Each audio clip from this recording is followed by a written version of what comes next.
just going to learn use of has, had to and will have to.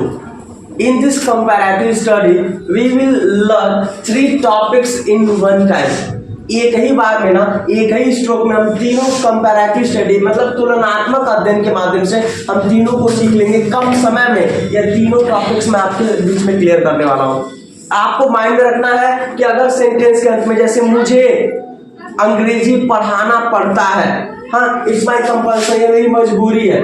यह क्या है? मजबूरी है। मजबूरी मतलब हाँ इट मीन्स मेरी मजबूरी है, मेरे ऊपर फोर्स है। अगर मैं नहीं कमाऊंगा मेरा काम रुक जाएगा, मैं पढ़ाऊंगा नहीं, पैसा नहीं मिलेगा मुझे, ठीक है। That is called compulsion. That is called compulsion means क्या होता है? मजबूरी, ठीक है। मुझे पढ़ाना पड़ता है, मुझे खाना बनाना पड़ता है। बनाने का मन नहीं करता लेकिन बनाना पड़ता है। मुझे सुबह सुबह नहाना पड़ता है, मन तो बिल्कुल नहीं करता लेकिन करना पड़ता है। हाँ क्या पढ़ता था? हाँ मुझे स्कूल जाना पड़ता था, मुझे स्कूल जाना पड़ता था। हाँ या यहाँ पर पड़ेगा। हाँ मुझे ना शादी करना पड़ेगा। हाँ मुझे घर बनवाना पड़ेगा, मन नहीं है शादी करने का लेकिन करना पड़ेगा। मुझे पैसा कमाना पड़ेगा, मुझे बच्चों को पढ़ाना पड़ेगा। हाँ तो जो चीज मन नहीं है, मजबूरी में आप कर रहे हो, वह पढ़ता है, पढ़ती है, पढ़ता था, पढ़ती थी, पढ़ेगा, पढ़ेगी, पढ़ेंगे। मतलब इस तरह का सेंटेंसेस हैज, हैड टू या विल हैव टू। आप बहुत अच्छे से जानते हो हैज टू का प्रयोग सिंगुलर सब्जेक्ट के साथ और हैव टू का प्रयोग प्लूरल। यहाँ पे कोई लोचा नहीं है, आपको सिंगुलर प्लूरल कुछ भी हो हैव टू लगाना है। और यहाँ पर आई और वी के साथ ना हाँ शैल हैव टू लगता था पुराने इंग्लिश में। आई और वी के साथ क्या लगता था? Shall have to. लेकिन इसके भी स्थान पर विल हैव टू हर जगह लगाया जा रहा है। अगर आपको लगे कि जरूरत है आई और वी के साथ शैल हैव टू का प्रयोग आप कर सकते हो, कोई दिक्कत नहीं है। स्ट्रक्चर क्या करना है आपको लिखना है सब्जेक्ट। उसके बाद आपको ये जो वर्ब्स लिखा हुआ है हेल्पिंग वर्ब्स, आप इस हेल्पिंग वर्ब को लिख दोगे। प्लस क्या लिखोगे आप? फर्स्ट फॉर्म ऑफ वर्ब यानी एक्शन। क्या लिखोगे? एक्शन। कुछ बच जाएगा तो लास्ट में आप लिख दोगे, ठीक है। जैसे मुझे खेत में काम करना पड़ता है, मैंने लिखा मुझे खेत में काम करना पड़ता है। मन नहीं है, मुझ काम करने का मन नहीं है, मुझे खेत में काम करना पड़ता है, मन नहीं है, अपनी इच्छा से नहीं, दबाव में करना पड़ता है। यानी आप हेल्पिंग वर्ब का स्थान पे पड़ता है आया, यानी आप भर दोगे क्या? हैज या हैव और प्लस टू। अब मुझे का आई सब्जेक्ट हो गया। आई सब क्या लगता है? हैव। ये रूल में टू है तो टू। एक्शन क्या है? काम करना। Have to work. खेत में का क्या होता है? In the FIEL।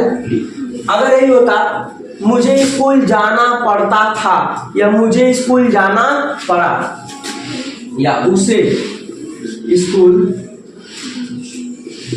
जाना पड़ा या पड़ता था, तो क्या करोगे? उसे अगर लड़का है तो ही सब्जेक्ट हो गया, ही के साथ पढ़ा का क्या लगाते हैं?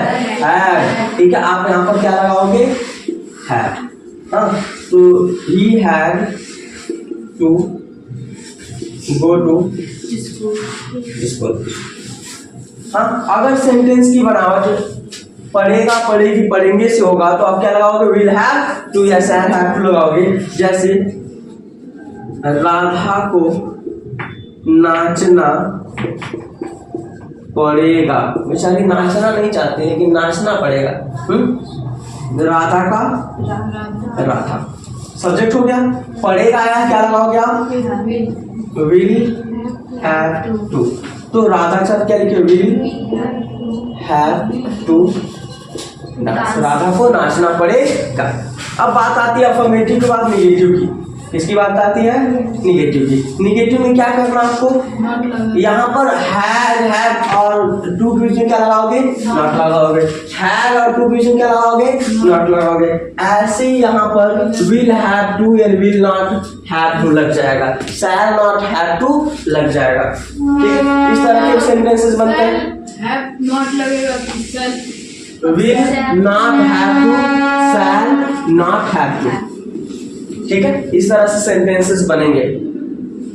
हम लोग सेंटेंसेस में चेंजेस करके देखते हैं। जैसे मुझे खेत में काम करना पड़ता है ना, आ गया। अगर सूरज को वहां जाना नहीं जाना पड़ता है, नहीं जाना पड़ता है, क्या करोगे आप? अब यहाँ पर लिखोगे सूरज हैज नॉट टू, समझ रहा ना? सूरज और पढ़ता है तो क्या लगाओगे? हैज या हैव।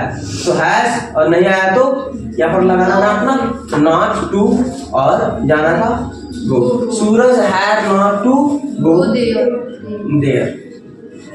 और क्या आता तो इस हैज को क्या करते? बाहर निकाल देते। जैसे क्या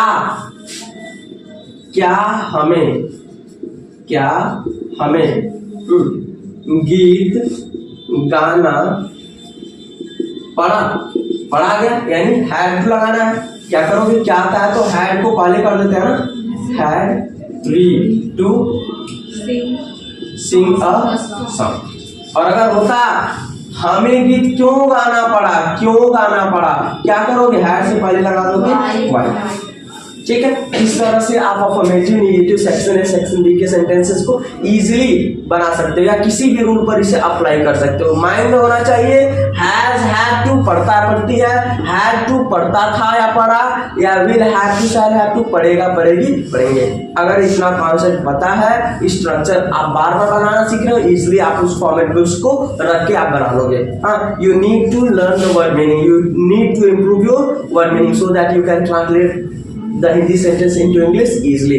वर्ड मीनिंग मैं नहीं बता पाऊंगा, वर्ड मीनिंग आपको खुद याद करना पड़ेगा। हाँ, मेरे स्ट्रक्चर, मेरे रूल्स, मेरे फॉर्मेट आपके काम में आ जाएंगे। ठीक है, वर्ड मीनिंग आपको अलग से सिखाया जाएगा, आपको खुद से स्टडी करने की जरूरत है। ओके।